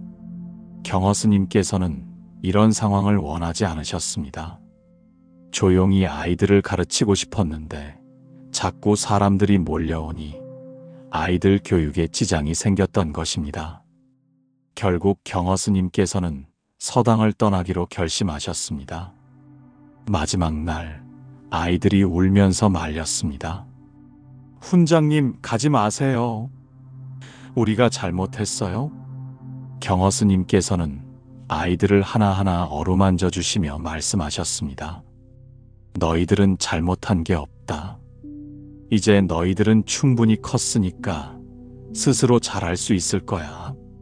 항상 착한 마음을 잊지 말고 서로 도우며 살 거라. 아이들은 눈물을 글썽거리며 고개를 끄덕였습니다. 경허 스님께서는 이렇게 조용히 서당을 떠나셨습니다. 그리고는 또 다른 곳으로 향하셨지요. 머슴으로 살던 시절과 훈장으로 지내던 시절을 통해 우리는 경허 스님의 무예행이 어떤 것인지 알 수 있습니다. 그것은 단순히 계율을 어기거나 기이한 행동을 하는 것이 아니었습니다. 진정한 무예행이란 어떤 환경에 처하더라도 자신의 본분을 다하는 것입니다. 머슴이 되면 최고의 머슴이 되고 훈장이 되면 최고의 훈장이 되는 것이지요. 신분이나 지위에 구애받지 않고 오직 그 순간 자신에게 주어진 역할에 최선을 다하는 것입니다. 경허 스님께서는 이런 모습을 통해 우리에게 가르쳐 주셨습니다. 깨달음이란 특별한 곳에 있는 것이 아니라 바로 우리가 발 딛고 서 있는 이곳에 있다는 것을 말이지요. 재구화, 장안사에서의 모욕, 참된 겸손의 의미. 경허 스님의 무예행은 때로는 세상 사람들의 몰이해를 받기도 했습니다. 그 중에서도 가장 가슴 아픈 일화가 바로 장안사에서 일어난 일입니다. 1910년경 이미 60세를 넘기신 경허 스님께서 금강산을 유람하고 계셨습니다. 금강산은 우리나라에서 가장 아름다운 산으로 예로부터 많은 시인과 묵객들이 찾던 곳이었죠. 경허 스님께서도 그 아름다운 경치를 보며 마음을 정화하고 계셨습니다. 그런데 하루는 날이 저물어 숙박할 곳을 찾게 되었습니다. 마침 앞에 큰 절이 하나 보였습니다. 금강산에서도 유명한 장안사였지요. 경허 스님께서는 그곳에서 하룻밤 묵기 위해 찾아가셨습니다. 그런데 그때의 경허 스님 모습은 보통 스님들과는 많이 달랐습니다. 무예행을 하시면서 겉모습에는 전혀 신경 쓰지 않으셨기 때문에 옷은 남루하고 머리도 단정하지 않았지요. 마치 떠돌이 거지처럼 보였습니다. 장안사 문 앞에 도착한 경허 스님께서는 정중히 말씀하셨습니다. 노승이 객실 한 칸 부탁드립니다. 그런데 문간에 있던 스님이 경허 스님을 위아래로 훑어보더니 퉁명스럽게 대답했습니다. 글쎄요, 빈 객실이 없는데요. 딴 데로 가시지요. 이것은 명백한 거짓말이었습니다. 장안사 같은 큰 절에서 객실이 없을 리가 없었거든요. 다만 경허 스님의 외모를 보고 귀찮은 손님이라고 생각해서 거절한 것이었습니다. 경허 스님께서는 한 번 더 정중히 부탁하셨습니다. 객실이 아니더라도 처마 밑 한 자리만 빌려주십시오. 노인이라 밤이 추워서 말입니다. 하지만 그 스님은 더욱 차갑게 대했습니다. 안 된다고 했잖아요. 빨리 가세요. 여기는 아무나 재워주는 곳이 아닙니다. 경허 스님께서는 인상 하나 찌푸리지 않고 물러서셨습니다. 그리고는 태연하게 말씀하셨습니다. 그렇다면 어디 바위굴 틈에서라도 하룻밤 지내겠습니다. 경허 스님께서는 정말로 절 근처 바위 틈을 찾아 그곳에서 밤을 보내려고 하셨습니다. 그런데 이 모습을 지켜보던 사람이 있었습니다. 바로 당시 유명한 학자였던 육당 최남선이었습니다. 최남선은 금강산을 유람하던 중 장안사에 머물고 있었는데 우연히 이 장면을 목격한 것이죠. 최남선은 경허 스님을 한 번 본 적이 있어서 그분이 누구인지 알고 있었습니다. 그래서 이 상황을 보고 참을 수가 없었던 것입니다. 최남선은 급히 장안사 종무소로 뛰어들어갔습니다. 이게 무슨 일입니까? 바로 저 노스님이 조선불교의 교정이신데 세상에 객실 한 칸 없다고 문전박대를 할 수 있습니까? 네, 교정이라고요? 종무소 스님들은 깜짝 놀랐습니다. 교정이란 일제강점기 때 불교계의 최고 지도자를 가리키는 말이었거든요. 그분이 바로 경허대 선사님입니다. 어서 모셔와야 하지 않겠습니까? 이 말에 장안사가 발칵 뒤집어졌습니다. 사중 스님들이 모두 나와서 경허 스님을 찾았지요. 그리고는 최상의 방을 준비해서 정중히 모셨습니다. 스님, 죄송합니다. 저희가 몰라 뵈었습니다. 스님들은 연신 사과했습니다. 하지만 경허 스님께서는 태연하셨습니다. 괜찮습니다. 별일 아닙니다. 마치 아무 일도 없었다는 듯이 자연스럽게 행동하셨지요. 하지만 장안사 스님들은 너무 미안해했습니다. 그래서 다음날 성대한 법회를 열어서 경허 스님께 법문을 청했습니다. 법회장에는 많은 스님들과 불자들이 모였습니다. 모두 경허대 선사의 법문을 듣기 위해서였지요. 그런데 경허 스님께서는 예상과는 전혀 다른 이야기를 하셨습니다. 여러분, 어제 제가 이곳에서 겪은 일을 말씀드리겠습니다. 경허 스님께서는 어제 있었던 일을 담담하게 말씀하셨습니다. 어떻게 거절당했는지, 바위굴에서 자려고 했는지를. 그런데 그 스님이 잘못했다고 생각하십니까? 아닙니다. 그분은 잘못한 게 없습니다. 사람들은 의아해했습니다. 분명 잘못한 일인데 왜 잘못이 아니라고 하시는 걸까요? 그분은 겉모습을 보고 판단했습니다. 저의 행색이 초라했으니 당연한 일이지요. 잘못이 있다면 제가 사람들이 알아볼 수 있는 모습을 하지 않은 것입니다. 경허 스님께서는 오히려 자신의 잘못이라고 하시는 것이었습니다. 진정한 스님이라면 언제나 사람들에게 존경받을 만한 모습을 보여야 합니다. 저는 그러지 못했으니 꾸지람을 받아도 마땅합니다. 이 말씀에 법회장에 있던 모든 사람들이 숙연해졌습니다. 이것이 바로 경허 스님의 위대함이었습니다. 자신이 모욕을 당해도 상대방을 원망하지 않고 오히려 자신을 돌아보는 겸손한 말이지요. 불교에서 말하는 진정한 겸손이란 이런 것입니다. 단순히 고개를 숙이거나 낮은 목소리로 말하는 것이 아니라 어떤 상황에서도 자신을 먼저 돌아보는 마음가짐을 말하는 것이지요. 만약 우리가 비슷한 상황에 처한다면 어떨까요? 아마 대부분은 화를 내거나 억울해할 것입니다. 내가 누군데 이런 대접을 받아야 하나? 하면서 말이지요. 하지만 경허 스님은 달랐습니다. 그분에게는 내가 누구다라는 자아가 없었습니다. 오직 그 순간순간 주어진 상황을 담담히 받아들이고 거기서 배울 점을 찾으시는 것이었지요. 이 일화를 통해 장안사의 많은 스님들이 깊은 가르침을 얻었습니다. 특히 처음에 경허 스님을 거절했던 그 스님은 평생 이 일을 잊지 못했다고 합니다. 나는 부처님을 알아보지 못했구나. 그분은 그 후로 누구든지 찾아오는 사람은 정중히 대했다고 합니다. 혹시 그분이 부처님일지 모르니까 말이지요. 실제로 불교에서는 모든 중생이 부처님이라고 합니다. 겉모습이 어떻든 상관없이 그 안에는 부처님과 같은 불성이 있다는 것이지요. 경허 스님께서는 바로 이 진리를 몸소 실천하여 보여주신 것입니다. 이 일화는 오늘날 우리에게도 많은 것을 생각하게 합니다. 우리도 일상생활에서 사람들을 겉모습으로 판단하는 경우가 많지 않습니까? 옷차림이나 말투, 학벌이나 직업을 보고 그 사람을 평가하는 것이죠.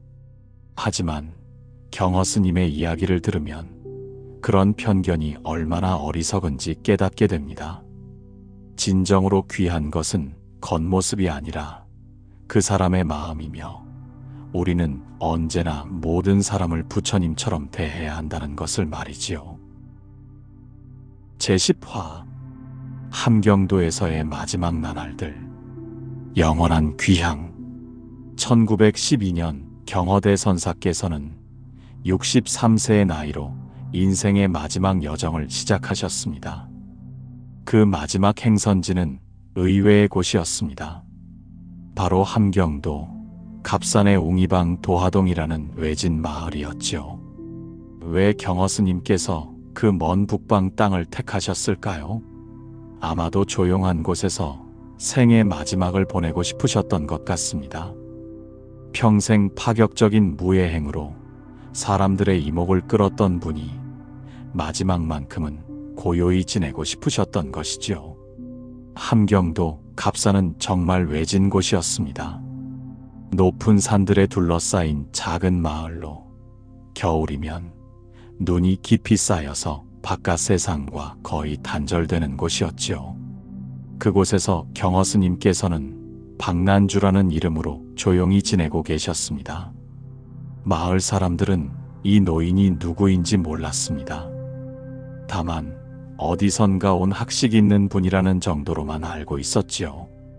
경허 스님께서는 마을 아이들에게 글을 가르쳐 주시기도 하고 때로는 어른들의 고민을 들어주시기도 했습니다. 할아버지, 이 글자가 뭐예요? 이것은 인이라는 글자란다. 남을 사랑하는 마음이라는 뜻이지. 경허 스님께서는 아이들을 가르치실 때도 단순히 글자만 알려주시는 것이 아니라 그 속에 담긴 뜻을 함께 전해주셨습니다. 마을 사람들은 이 할아버지가 보통 사람과는 다르다는 것을 느꼈습니다. 저 할아버지는 뭔가 특별해. 말씀 한마디 한마디에 깊은 뜻이 있어. 그리고 아무리 어려운 일이 있어도 항상 평온하시지. 특히 경허 스님의 눈빛이 남달랐습니다. 깊고 맑은 눈빛으로 마치 모든 것을 꿰뚫어 보시는 것 같았지요. 그 눈빛을 보면 마음이 절로 평온해지는 사람들이 많았습니다. 겨울이 되자 갑산에는 깊은 눈이 내렸습니다.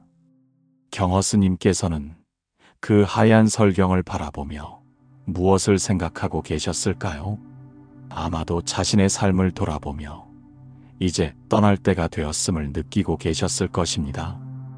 1912년 4월 24일 밤, 경허 스님께서는 평소와 다름없이 잠자리에 드셨습니다. 하지만 그날 밤은 특별했습니다. 마지막 밤이었거든요. 4월 25일 새벽, 동이 틀 무렵이었습니다. 경허 스님께서는 조용히 눈을 뜨시고 천천히 일어나 앉으셨습니다. 그리고는 마치 오래된 친구를 만나듯 죽음을 맞으셨지요.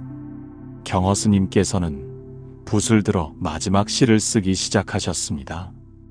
임종계였습니다. 마음딸 홀로 둥글어 그 빈 만상을 삼켰어라. 빛과 경계 다 공한데 다시 이 무슨 물건인고. 이것이 경허대선사의 마지막 시였습니다. 마음딸 홀로 둥글어는 깨달은 마음이 보름달처럼 완전하고 둥글다는 뜻입니다. 더 이상 부족한 것도 넘치는 것도 없는 완전한 상태를 나타내지요. 그 빈 만상을 삼켰어라는 그 마음의 빛이 온 우주를 비춘다는 의미입니다. 개인의 작은 깨달음이 아니라 우주 전체와 하나가 된 광대한 깨달음을 말하는 것이지요. 빛과 경계 다 공한데는 빛도 경계도 모두 공이라는 뜻입니다. 실체가 없다는 것이 아니라 모든 것이 서로 연결되어 하나라는 의미입니다. 다시 이 무슨 물건인고는 그렇다면 이제 나라는 것이 무엇인가 하는 물음입니다. 모든 것이 하나가 된 상태에서는 나와 남의 구별이 없어집니다. 이 시에는 경허 스님의 평생 깨달음이 모두 담겨 있습니다. 생과 사를 초월한 대자유의 경지가 시 한편에 압축되어 있는 것이지요.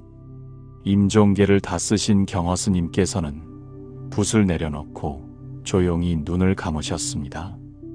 그리고는 마치 깊은 잠에 빠지듯 평온하게 숨을 거두셨습니다. 마을 사람들이 이 사실을 안 것은 한참 후였습니다. 경허 스님께서는 너무나 평온한 모습으로 돌아가셨기 때문에 처음에는 잠들어 계시는 줄로만 알았던 것입니다. 할아버지, 일어나세요. 하지만 아무런 대답이 없었습니다. 그제야 사람들은 할아버지께서 돌아가셨다는 것을 깨달았지요. 마을 사람들은 큰 슬픔에 빠졌습니다. 비록 짧은 시간이었지만 경허 스님께서 마을에 주신 따뜻함과 지혜를 잊을 수 없었던 것입니다. 우리가 부처님을 모시고 있었구나. 어떤 할머니가 눈물을 흘리며 말했습니다. 다른 사람들도 고개를 끄덕였지요. 마을 사람들은 정성을 다해 경허 스님을 모셨습니다. 비록 가난한 시골 마을이었지만 할 수 있는 최선을 다했지요. 그런데 신기한 일이 일어났습니다. 경허 스님께서 돌아가신 지 며칠이 지나도 시신에서 전혀 냄새가 나지 않았던 것입니다. 오히려 은은한 향기가 났지요. 이상하다. 보통 사람이 아니셨구나. 사람들은 더욱 경허 스님을 존경하게 되었습니다. 화장을 한 후 더욱 놀라운 일이 일어났습니다. 보통 고승이 돌아가시면 사리가 나오는데 경허 스님께서는 사리가 나오지 않았던 것입니다. 어떤 사람들은 이상하게 여겼습니다. 스님이셨는데 사리가 안 나온다고? 혹시 수행이 부족했던 건 아닐까? 하지만 진정으로 경허 스님을 이해하는 사람들은 달리 생각했습니다. 스승님의 몸 전체가 이미 살이었구나. 따로 사리가 나올 필요가 있겠는가? 정말 그렇습니다. 경허 스님께서는 평생을 통해 자신의 몸과 마음 전체를 사리로 만들어 놓으셨던 것입니다. 그분의 모든 행동과 말씀이 사리였고 그분이 보여준 무예행 전체가 하나의 큰 사리였던 것이죠. 경허대선사의 입적 소식은 서서히 전국으로 퍼져나갔습니다. 그분의 제자들과 따르던 사람들은 큰 충격에 빠졌습니다. 스승님께서 돌아가시다니. 하지만 슬퍼만 할 시간은 없었습니다. 이제 제자들이 스승님의 뜻을 이어받아 한국 불교를 이끌어가야 했기 때문입니다. 수월 스님은 더욱 깊은 정진에 들어가셨고 해월 스님은 후황양성에 매진하셨으며 만공 스님은 대중교화에 나서셨습니다. 각자 자신만의 방식으로 스승님의 정신을 계승해 나간 것이죠. 특히 만공 스님은 일제강점기와 해방 이후 한국 불교 발전에 크게 기여하셨습니다. 범어사주지, 해인사주지를 역임하시며 수많은 제자들을 길러내셨고 그 제자들이 또다시 한국 불교의 기둥이 되었습니다. 이렇게 경허대선사의 정신은 제자들을 통해 면면이 이어져 내려왔습니다. 오늘날 우리가 알고 있는 한국 선불교의 모습도 사실은 경허스님에서 시작된 것이라고 할 수 있지요.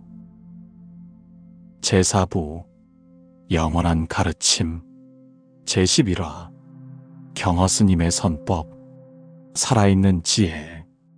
경허대선사께서 입적하신 지 100년이 넘는 세월이 흘렀지만 그분의 가르침은 여전히 살아있습니다. 단순히 옛 이야기로 전해지는 것이 아니라 오늘날에도 우리 삶에 실질적인 도움을 주는 생생한 지혜로 남아있는 것이지요. 경허스님의 가르침에서 가장 중요한 것은 무엇일까요? 바로 무예행입니다. 아무런 걸림이 없는 자유로운 삶을 사는 것이지요. 그런데 여기서 주의해야 할 점이 있습니다. 무예행이라고 해서 아무거나 마음대로 하는 것은 아닙니다. 오히려 더 큰 사랑과 지혜의 바탕을 둔 행동이어야 합니다. 경허스님께서 나병 여인을 돌보셨던 것도, 경전을 찢어서 벽지로 쓰셨던 것도 모두 중생을 위한 자비심에서 나온 행동이었습니다. 자신의 욕망이나 편의를 위한 것이 아니라 진정으로 도움이 필요한 곳에 도움을 주기 위한 것이었지요. 그렇다면 우리는 어떻게 이런 무예행을 실천할 수 있을까요? 첫째, 분별심을 내려놓는 것입니다. 우리는 살아가면서 너무 많은 것들을 구별하고 판단합니다. 이것은 좋고 저것은 나쁘다. 이 사람은 높고 저 사람은 낮다. 이것은 깨끗하고 저것은 더럽다. 이런 분별심이 우리를 올가매는 것이지요. 경허스님께서는 이런 분별심을 완전히 벗어던지셨습니다. 나병 여인을 돌볼 때도 더럽다, 위험하다는 분별심이 없으셨고, 머슴일을 할 때도 내가 누군데 이런 일을 해야 하나라는 분별심이 없으셨습니다. 우리도 일상생활에서 이런 분별심을 조금씩 내려놓는 연습을 할 수 있습니다.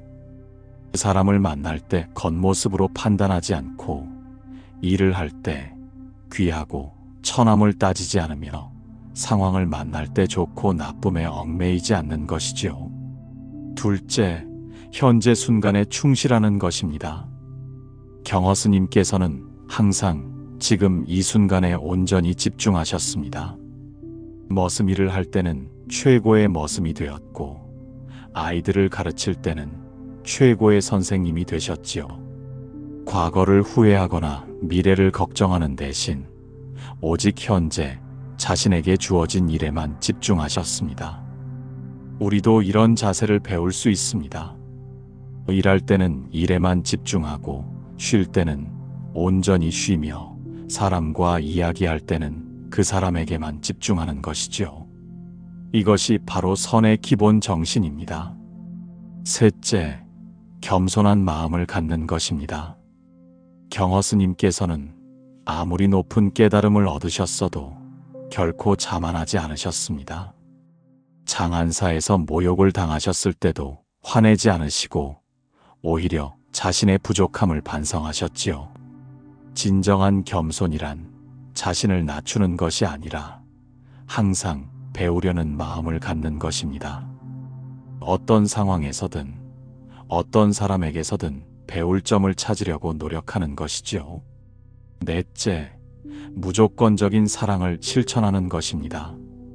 경허스님의 모든 행동의 바탕에는 중생에 대한 무한한 사랑이 있었습니다. 그 사랑은 조건이 없었습니다.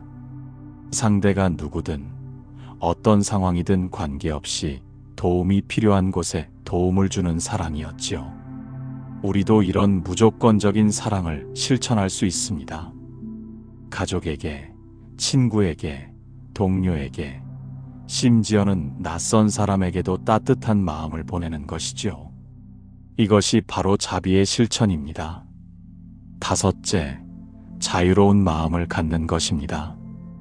경허 스님께서는 어떤 것에도 얽매이지 않는 자유로운 마음을 가지고 계셨습니다. 명예에도, 재물에도, 심지어는 생명에도 집착하지 않으셨지요. 그래서 어떤 상황에서도 평온할 수 있었던 것입니다. 물론 우리가 경허 스님처럼 완전한 자유를 얻기는 어렵겠지만 조금씩 집착을 내려놓는 연습을 할 수는 있습니다. 물질적인 것들에 대한 욕심을 줄이고 다른 사람의 인정에 덜 의존하며 내 뜻대로 되지 않는 일에도 담담하게 받아들이는 것이죠. 이런 5가지 원칙들이 경허 스님 선법의 핵심입니다. 하지만 가장 중요한 것은 이것들을 머리로만 이해하는 것이 아니라 실제로 실천하는 것입니다. 경허 스님께서도 31세까지는 경전을 열심히 공부하시는 교학승이셨습니다. 하지만 천안에서 무상을 체험하신 후에야 진정한 깨달음의 길로 들어서셨지요. 이론만으로는 충분하지 않다는 것을 깨달으신 것입니다. 불교에서는 이것을 해행상응이라고 합니다. 이해와 실천이 함께 가야 한다는 뜻이죠. 아무리 불교 이론을 많이 알아도 실천하지 않으면 소용없고 반대로 이론 없이 무작정 실천만 해도 올바른 길을 걷기 어렵습니다. 경허 스님의 일생은 바로 이 해행상응의 완벽한 모범을 보여줍니다. 깊은 이론적 바탕 위에서 철저한 실천을 통해 깨달음을 얻으셨고 그 깨달음을 다시 일상생활에서 자유자재로 활용하셨던 것이지요. 제12화 오늘날에 살아있는 경허정신. 2025년 현재 경허대 선사께서 입적하신 지 113년이 지났습니다. 세상은 많이 변했지요. 스님이 살던 조선 말기와는 비교할 수 없을 정도로 발달한 과학기술, 복잡해진 사회구조, 빨라진 생활 리듬. 하지만 변하지 않은 것도 있습니다. 바로 인간의 고민과 고통입니다. 옛날이나 지금이나 사람들은 여전히 생로병사의 괴로움을 겪고 관계의 어려움으로 힘들어하며 불확실한 미래 때문에 불안해합니다. 바로 여기에 경허 스님의 가르침이 여전히 필요한 이유가 있습니다. 그분의 지혜는 시대를 초월한 보편적인 가치를 담고 있기 때문입니다.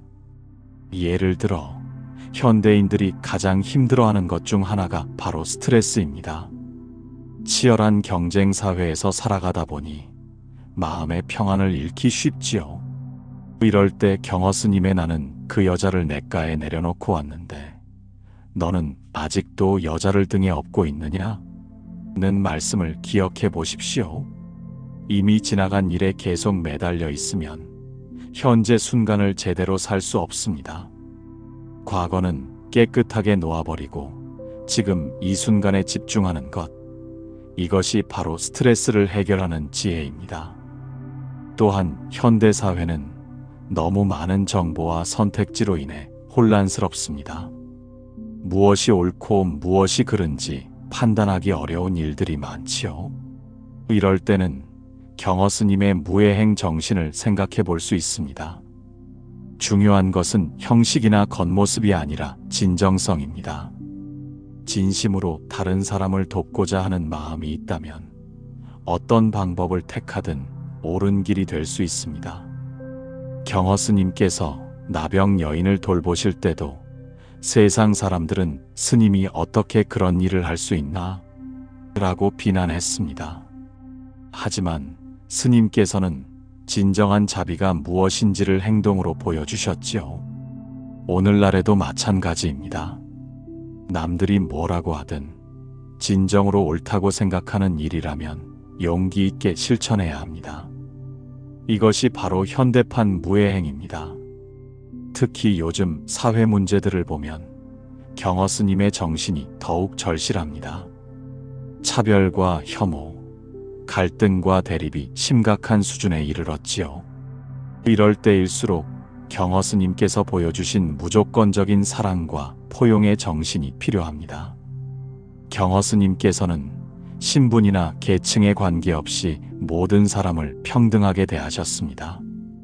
부잣집 머슴이 되어서도 서당 훈장이 되어서도 그 역할에 최선을 다하시며 모든 사람에게 따뜻한 마음을 보내셨지요. 우리도 이런 자세를 배울 수 있습니다. 상대방의 직업이나 학벌, 재산이나 지위를 보고 사람을 판단하는 것이 아니라 그 사람 자체를 존중하는 것이지요. 이것이야말로 진정한 민주주의의 정신이기도 합니다. 또한 환경 문제가 심각한 현 시점에서 경허 스님의 소박한 삶의 태도도 귀감이 됩니다. 스님께서는 평생 검소하게 사셨습니다. 필요한 것만 소유하시고 불필요한 욕심을 부리지 않으셨지요. 현대인들이 무분별한 소비와 물질 만능주의에 빠져 있을 때 경허 스님의 삶은 다른 방향을 제시해 줍니다. 진정한 행복은 많이 가지는 데 있는 것이 아니라 지금 가진 것에 감사하며 사는 데 있다는 것을 말이지요. 경허 스님의 제자들도 현재까지 큰 영향을 미치고 있습니다. 특히 만공선사의 법맥을 이은 스님들이 여전히 한국 불교계에서 활동하고 계십니다. 이분들을 통해 경허 스님의 정신이 계속 전해지고 있는 것이지요. 하지만 경허 스님의 가르침은 꼭 불교도들만을 위한 것은 아닙니다. 종교를 떠나서 모든 사람들이 삶의 지혜로 받아들일 수 있는 것들이 많습니다. 예를 들어 현재 순간에 충실하게 사는 것, 겸손한 마음을 갖는 것, 다른 사람을 배려하는 것, 어려움 앞에서도 평정심을 유지하는 것, 이런 것들은 종교와 상관없이 누구나 실천할 수 있는 가치들입니다. 특히 청소년들에게는 경허 스님의 도전 정신이 좋은 자극이 될 수 있습니다. 스님께서는 31세라는 늦은 나이에도 기존의 안전한 길을 버리고 새로운 도전을 하셨습니다. 그리고 평생에 걸쳐 자신을 변화시키고 발전시켜 나가셨지요. 늦었다고 생각할 때가 가장 빠른 때다라는 말이 있습니다. 경허 스님의 삶이 바로 이것을 증명합니다. 언제든지 새로운 시작이 가능하고 언제든지 변화할 수 있다는 희망을 주는 것이지요. 그분의 가르침은 단순히 100년 전의 예시이야기가 아니라 지금도 우리에게 실질적인 도움을 주는 생생한 지혜인 것이지요. 앞으로도 시대가 바뀌고 세상이 변해도 경허 스님의 핵심 메시지는 변하지 않을 것입니다. 서로 사랑하며 살고 현재에 충실하며 겸손한 마음을 갖고 자유롭게 살라는 그 메시지 말이지요. 이제 경허대선사의 놀라운 이야기가 끝나갑니다. 천안에서 무상을 깨달은 젊은 강사 스님이 어떻게 한국 불교의 중흥조가 되었는지 그 파란만장한 여정을 함께 걸어보았습니다. 경허 스님의 삶을 돌아보면 한 사람의 각성이 얼마나 큰 변화를 만들어낼 수 있는지 알 수 있습니다. 그분 혼자서 거의 끊어질 뻔한 한국 선불교의 맥을 다시 이었고 수많은 제자들을 길러내어 근현대 한국 불교의 기틀을 마련하셨습니다. 하지만 더 중요한 것은 그분이 보여준 삶의 자세입니다. 어떤 상황에서도 굴복하지 않는 의지, 진정한 자유를 향한 열망, 모든 존재에 대한 무조건적인 사랑. 이런 것들은 시대를 초월한 보편적 가치입니다. 경허 스님께서 나는 그 여자를 냇가에 내려놓고 왔는데 너는 아직도 여자를 등에 업고 있느냐? 고 하신 말씀을 다시 한번 새겨봅시다. 이 한마디에는 인생의 지혜가 모두 들어 있습니다. 과거에 얽매이지 말고 미래를 지나치게 걱정하지 말며 오직 현재 이 순간을 온전히 살아가는 것. 이것이 바로 경허 스님이 우리에게 남겨주신 가장 큰 선물입니다. 그분의 무예행도 마찬가지입니다. 진정한 자유란 아무거나 마음대로 하는 것이 아니라 사랑과 지혜의 바탕을 둔 자발적인 선택을 하는 것입니다. 경허 스님께서는 바로 이런 자유를 몸소 실천해 보여주셨지요. 오늘날 우리가 살고 있는 세상도 여전히 어렵고 복잡합니다. 경쟁은 치열하고 갈등은 끊이지 않으며 불확실성은 점점 커져만 갑니다. 하지만 이런 때일수록 경허 스님의 정신이 더욱 빛을 발합니다. 어려운 상황일수록 더욱 따뜻한 마음을 갖고 혼란스러울수록 더욱 평정심을 유지하며 절망스러울수록 더욱 희망을 잃지 않는 것. 이것이야말로 경허 스님께서 우리에게 보여주신 진정한 용기입니다. 그분의 제자들, 수월, 해월, 만공, 하남 스님들도 마찬가지였습니다. 각자 다른 특성을 가지고 있었지만 모두 스승님의 정신을 이어받아 자신만의 방식으로 불법을 펼쳤습니다. 이들을 통해 한국 불교는 새로운 전기를 맞을 수 있었지요. 특히 만공선사는 일제강점기라는 어려운 시대에도 굴복하지 않고 우리 불교의 정체성을 지켜나갔습니다. 그리고 해방 이후에는 현대적 감각을 가진 지도자로서 한국 불교 발전에 크게 기여하셨지요. 이처럼 경허 스님의 정신은 제자들을 통해 그리고 그 제자들의 제자들을 통해 면면이 이어져 내려오고 있습니다. 오늘날 한국 선불교의 모든 스님들이 사실은 경허 스님의 법손들이라고 할 수 있을 정도입니다.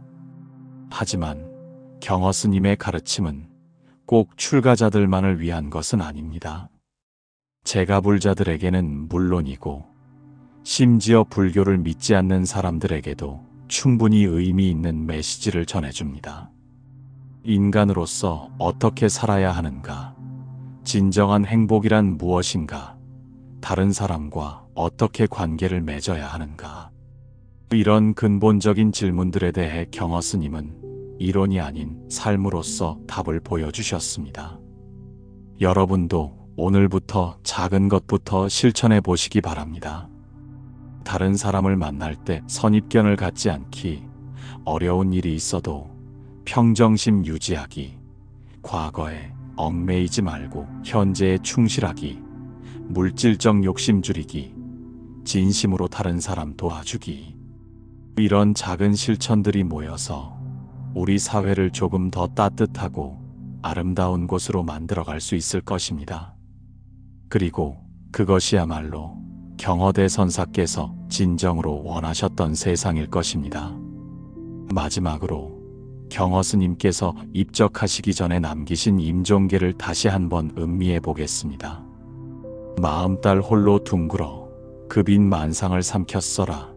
빛과 경계 다 공한데 다시 이 무슨 물건인고. 이 시에는 그분의 일생이 모두 압축되어 있습니다. 완전한 깨달음의 경지에 이르셨지만 그 깨달음조차 놓아버리신 궁극적 자유의 세계가 표현되어 있죠. 우리도 언젠가는 이런 경지에 이를 수 있을까요? 쉽지는 않겠지만 불가능한 일은 아닙니다. 경허 스님께서도 처음부터 깨달은 분은 아니셨으니까요. 꾸준한 노력과 진실한 마음만 있다면 누구나 자신만의 깨달음을 얻을 수 있을 것입니다. 긴 시간 동안 경허대 선사의 이야기를 함께 들어주셔서 감사합니다. 이 이야기가 여러분의 삶에 작은 도움이라도 되었기를 바랍니다. 그리고 경허 스님의 정신이 여러분을 통해 더 많은 사람들에게 전해지기를 기원합니다. 오늘 이야기가 마음에 드셨다면 구독과 좋아요, 그리고 알림 설정을 부탁드립니다. 앞으로도 우리 선조들의 지혜와 감동적인 이야기들을 계속 들려드리겠습니다.